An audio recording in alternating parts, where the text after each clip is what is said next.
Sim.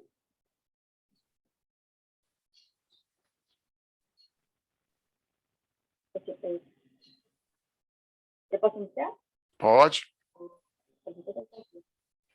Boa tarde. Agora vou apresentar o trabalho sobre as ideias e as criações do Eugene Freixenet, eu acho que é assim que se pronuncia. Uma breve introdução sobre o autor. Eles são idealizadores, criadores do concreto estendido. Quando ele era questionado em relação a esse tipo de método, que até hoje o pessoal ainda tem um certo receio de utilizar esse tipo de estrutura, ele dizia que, em si, a ideia de proteção não é complicada nem misteriosa, é mesmo notavelmente simples, mas pertencente a um universo desconhecido para os materiais estruturais clássicos e dificuldade para aqueles que chegam pela primeira vez à ideia de proteção e adaptar-se a esse novo universo de conhecimento. O que foi o concreto armado ali no início do século XX. No seu início, o concreto e suas propriedades eram desconhecidas, quando comparado com a pedra, a madeira e estruturas de ferro, que já eram um pouco mais, principalmente pedra e madeira, que já eram mais estabelecidas durante aquele período. Mas os franceses declararam uma nova era da construção com o uso da união do metal com concreto, que a gente conhece hoje como concreto armado. Segundo o Villard, a leveza do metal com a permanência da pedra poderia gerar novas formas de elementos de criação a partir desse novo tipo de conjunto do concreto armado. Então, a integração desses elementos que antes eram desconectados, foi possível a criação de formas que carregam cargas maiores, com mais massa, podendo gerar diversos tipos de estilos ao mesmo tempo. Um capítulo citado no livro é a comparação entre arcos e a viga reta. Qual seria, entre os dois, qual estilo seria melhor se aplicar em uma estrutura? Um arco parabólico ele suporta cargas uniformes de compressão axial pura, e serve apenas quando os pilares estão firmes. As cargas com peso próprio na ponte e a carga viva pode ser suportada em uma ponte de pedras apenas porque os encontros impedem o movimento vertical e horizontal. O autor cita que o concreto ele pode ser comparado com a pedra, e já que ele é forte em resistir à compressão, porém é fraco quanto à resistência à tração. Dessa forma, reações horizontais localizadas em um arco com compressão supera a tendência do concreto de se separar em tração e fissurar. A pedra ou concreto é uma grande massa material para resistir à tensão. Se um arco for substituído pela viga reta, as forças horizontais já não aparecem nessa situação. Aí, durante o seu texto, ele faz uma breve comparação entre os dois estilos, formas, elementos estruturais e as suas vantagens e desvantagens. O arco ele tenta espalhar para poder se achatar, e esse movimento acaba ocasionando uma reação horizontal.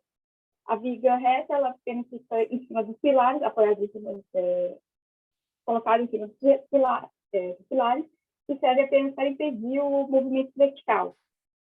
O arco pode suportar cargas uniformes em compressão pura, e a viga só pode suportar tais cargas por flexão, com a metade superior em compressão e a metade inferior em tração. O arco ele carrega por geometria ou forma, e a viga carrega por massa. A geometria do arco torna-se a estrutura mais leve e, portanto, ela pode aguentar cargas menores. A massa da viga reta consegue aguentar pesado, aumentando a carga. Continuando a comparação entre os dois, uma viga reta em pedra, ela só consegue ser possível em pequenos vãos. Já a estrutura em pedra, a estrutura seria mais leve e ainda conseguiria vencer grandes vãos em comparação com a viga em pedra. Já que, como citado anteriormente, a pedra não é boa para aguentar a tração e sim a compressão. Arcos em pedra podem abrir vãos, enquanto vigas de pedras pesadas fecham na forma da construção. Continuando, segundo Emmerich, o concreto junto com o metal pode ajudar a fazer a viga tem uma viga mais leve e evitar o espaçamento estreito das colunas exigido na pedra. A viga exige reforços metálicos substanciais e, mesmo assim, com as suas partes inferiores, causando tensões, porque apresenta pequenas achaduras não prejudiciais para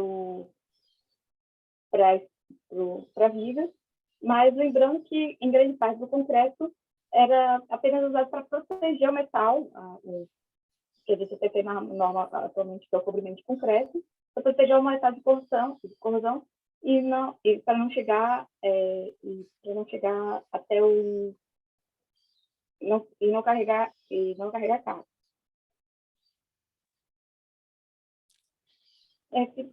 Dando continuidade da ideia do concreto, o uso do concreto, foi desenvolvido no princípio do século XX o concreto protendido, desenvolvido por Freycinet, que mostrou que a tal rachadura poderia ser eliminada nas estruturas de concreto como dos arcos com a força de compressão horizontal.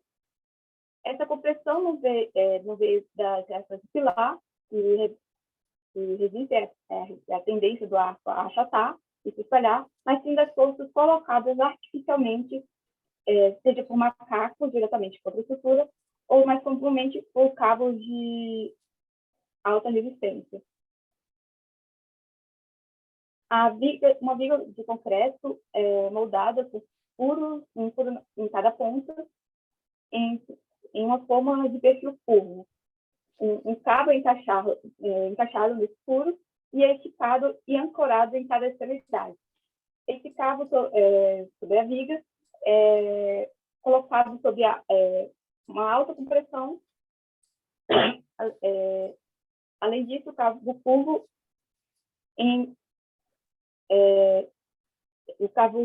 puxa o feixe para cima. O projetista pode fazer esse empurrão para cima, igual o empurrão para baixo, esperando que as cargas permitir que as cargas vivas e mortas consigam aguentar a soma dessas duas cargas. Assim, a proteção pode colocar todo o concreto fraco em tração, de que antes era em tração, agora ele se torna comprimido. Você pode dobrar a estrutura em direção oposta àquelas causadas às cargas vivas e mortas.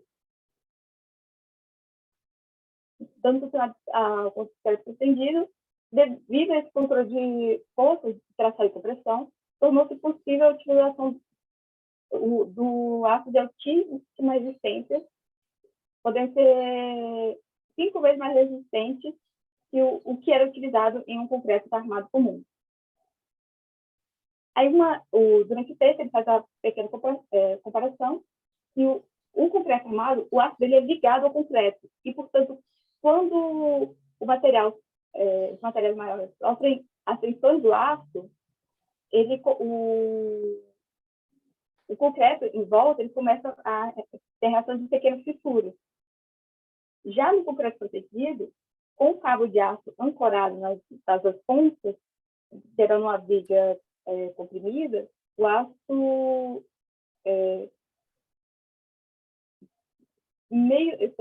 pelo que eu entendi, ele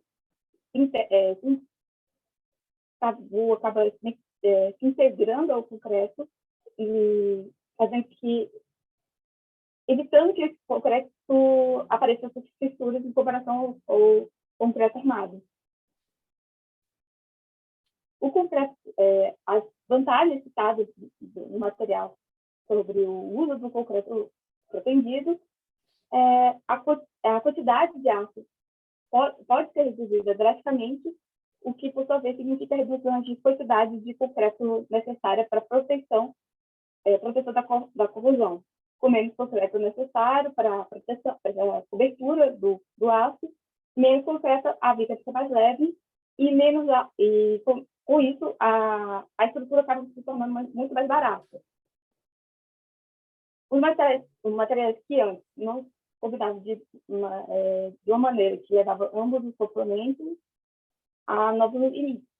Isso é o que é citado no livro, que da forma que era antigamente, o concreto armado ele não estava conseguindo ter uma geração de novas tecnologias. E segundo o autor, ele fala que a partir desse momento começou a ter essa proposta do uso do concreto protegido, foi um novo avanço para os sistemas estruturais de concreto, com a utilização menor tanto de concreto de alta resistência quanto o aço de alta resistência. O Freycinet fez uma separação e foi então o trabalho do Freycinet que fez a separação rígida entre o concreto armado e o concreto protendido, em sentido que uma vez que a proteção é usada em uma viga, toda a carga deve ser resistida pela proteção. Esse principal ponto que eles estão fazendo, o porquê os amplos formas estruturais devem ser separadas e não colocar tudo na mesma caixinha. Após a Segunda Guerra Mundial, o uso do concreto protegido começou a ser reconhecido e os engenheiros da época concordaram que muitas estruturas poderiam ter um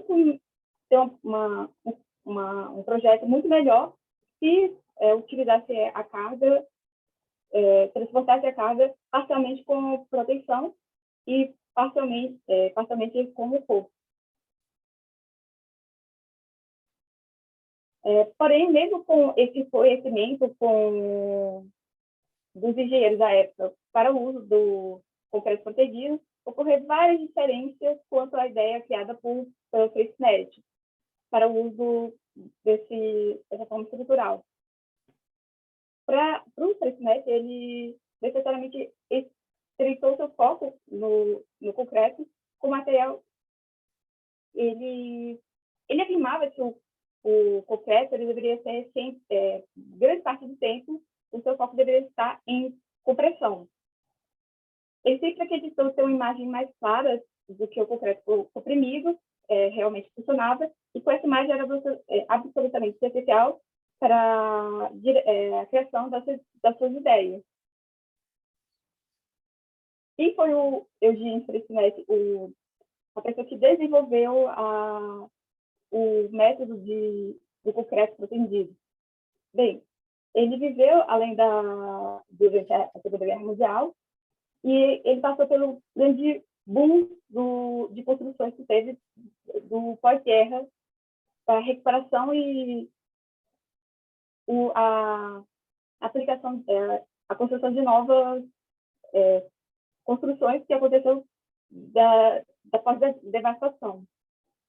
O Freixenet viveu para se tornar uma figura lendária durante vida e também pós-vida, e foi persuadido como o Teoford a escrever uma autobiografia.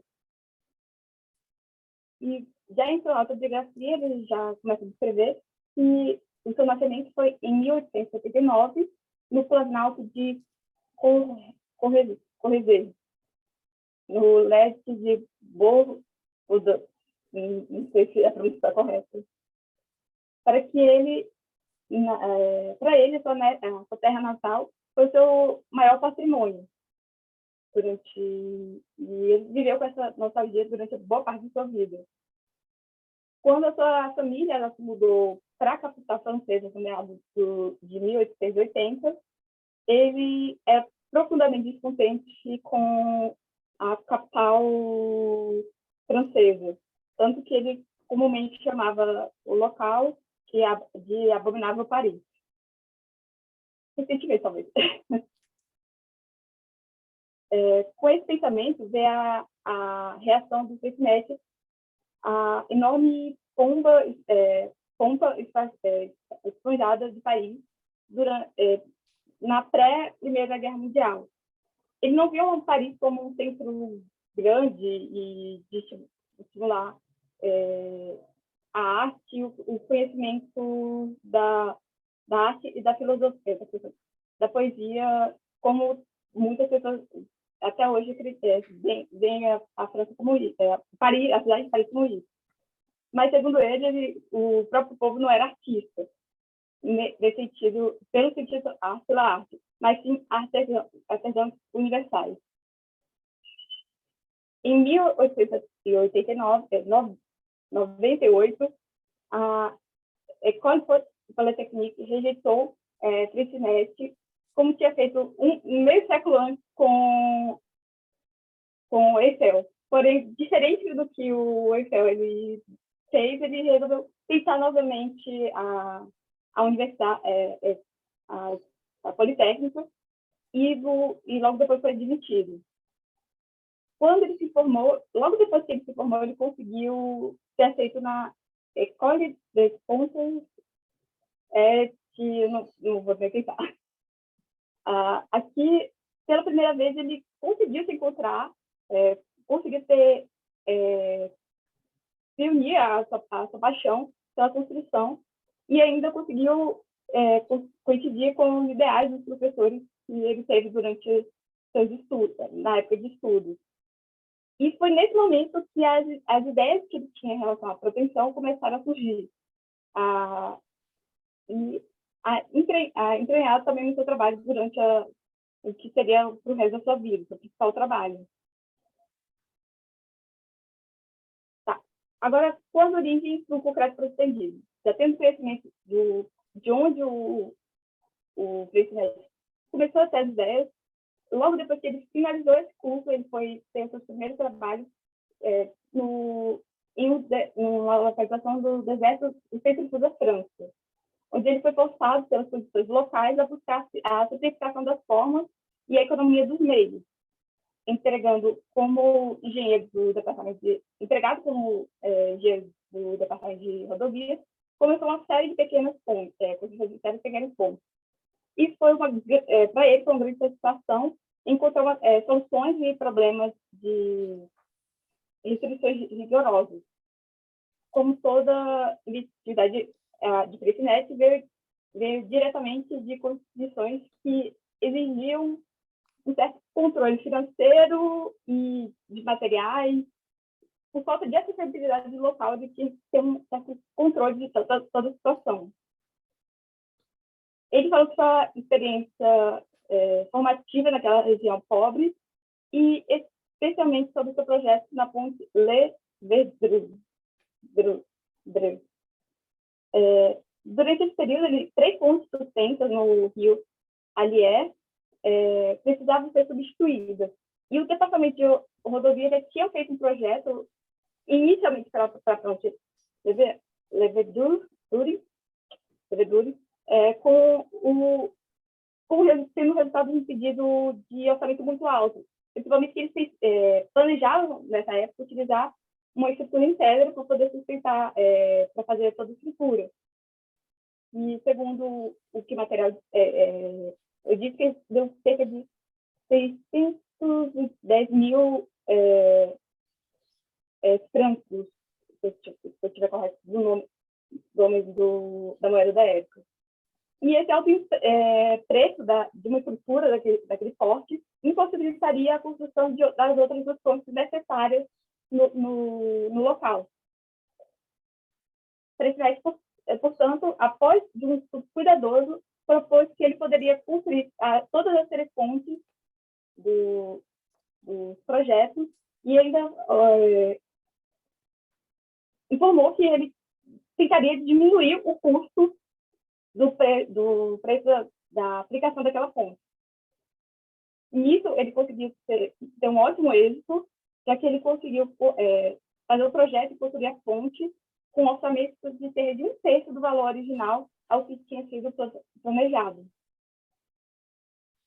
E cada uma das três pontes que o Freixnet deveria realizar naquela época é de 72,5 metros que foram projetadas e tornariam as pontes mais longas do mundo em concreto armado no início do século XX. O Freixnet estava, ao mesmo tempo, extremamente folgado e apreensivo, por isso, já que ele iria ter uma responsabilidade de construir um dos maiores voos do mundo em concreto, e se acontecesse algum desastre, ele não chamaria mais atenção naquela estrutura. Sem precedentes, ele resolveu, então, mesmo com um orçamento extremamente fechado, ele decidiu realizar um experimento com um arco experimental para ver se o comportamento do concreto iria realmente aplicar ao que ele tinha estudado. Para isso, ele fez um arco teste de 50 metros de vão, foi utilizado nele. Nele foi projetado tirantes de aço que corriam horizontalmente em um pilar de um lado ao outro, ancorados em uma extremidade do arco, puxados e puxados, depois ancorados. Dessa forma, as duas extremidades do arco, apoiadas nos pilares, se movimentavam juntas, tornando o arco sempre em compressão permanente. Dessa forma, esse arco teste se tornou a primeira estrutura protendida do Freixnet. Após a construção da ponte Levi-Dure, sua finalização em 1910, o Freixnet continuou a observar cuidadosamente o seu desempenho. Mais ou menos um ano depois que essa construção foi finalizada, ele começou a perceber que a ponte começou a se movimentar para baixo e o ritmo muito acelerado, causando dano, já começando a gerar um certo dano para a estrutura. Para evitar que a ponte colapsasse, o Freixnet utilizou 5 macacos descentralizadores para mover os 3 arcos de forma simultânea, deixando no centro ou no alto do arco uma cobertura na qual colocou os macacos. Esses empurraram as duas metades do arco, aprofundando e elevando assim toda a estrutura. E os espaços que acabaram se abrindo, ele foi preenchido com concreto e a abertura tornou-se sólida na parte do arco, que foi fixado permanentemente e na sua nova estrutura numa localização mais alta. Ao introduzir uma força artificial que causava a compressão do arco, e o movia em direção oposta e na direção oposta que a gravidade puxava, auxiliando que toda a estrutura continuasse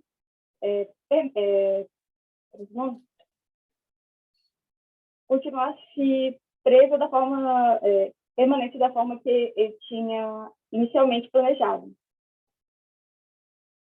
Com essa intervenção, tudo terminou bem para a estrutura, que voltou a estar alinhada, porém, ela continuou a seu funcionamento até a sua destruição durante a Segunda Guerra Mundial, em 1940. Segundo o relato da época, a leveza da ponte é impressionante, mas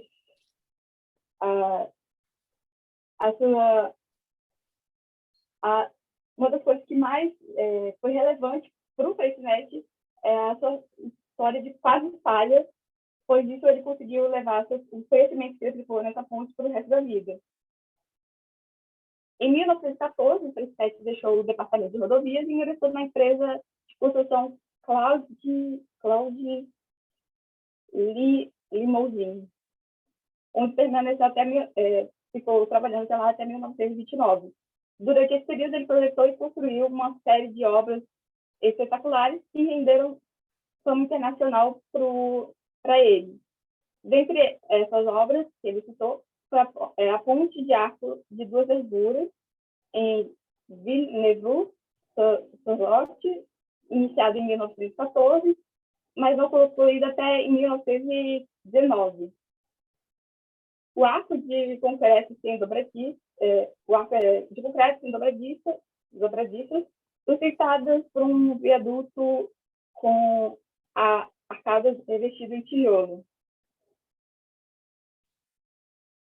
Em 1921, Freixenet começou a desenvolver seriamente suas ideias sobre proteção, conversando a ponte ferroviária em arcos de dobradiças, sobre o Sambi, a ponte sobre o rio Sambi, na ponte Candelier. Nessa ponte, ele introduziu as dobradiças de concreto nos suportes e separou o arco na coroa para levantá-lo na centralização. Aqui ele indicou ele aplicou a lição que teve no Levedure,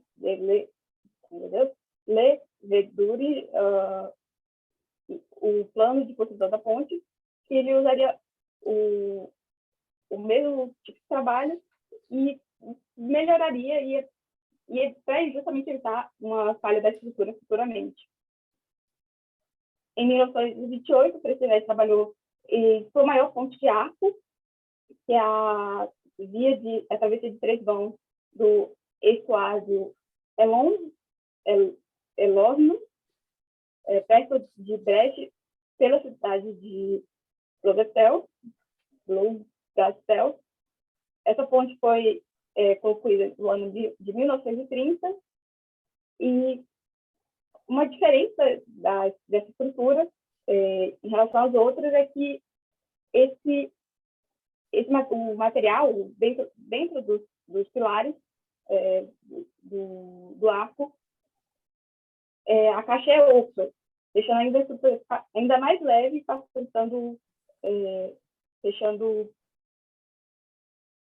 permitindo que, além de não ter que aguentar um grande valor de peso próprio, podendo vencer um vão maior por causa disso.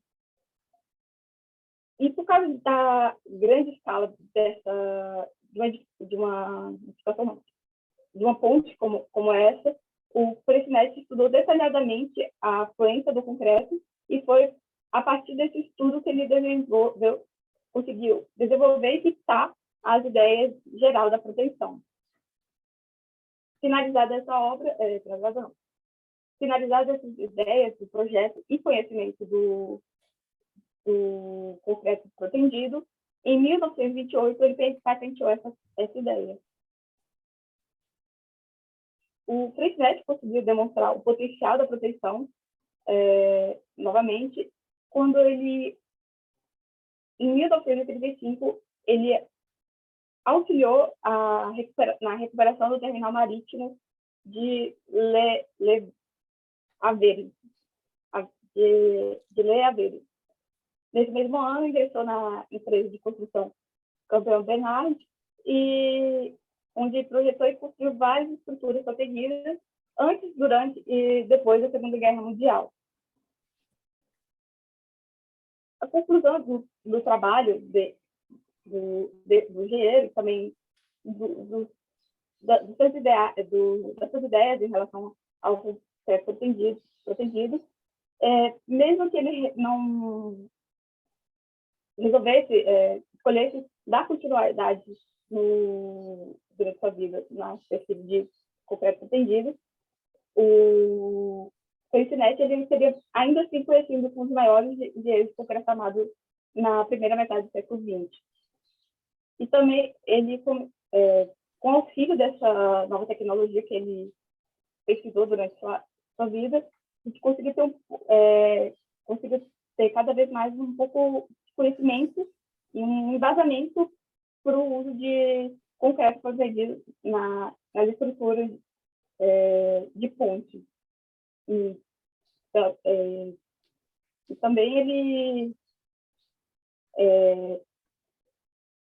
com esse desenvolvimento, também ele, com a experiência que ele teve na ponte Levedur, ele também conseguiu aplicar esse material em situações que gerassem menos risco e começou também a entender os possíveis danos que poderiam ser ocasionados na estrutura quando o projeto não fosse bem elaborado da forma que planejasse. Mesmo que anteriormente ele tenha feito um arco-teste justamente para evitar esse tipo de situação.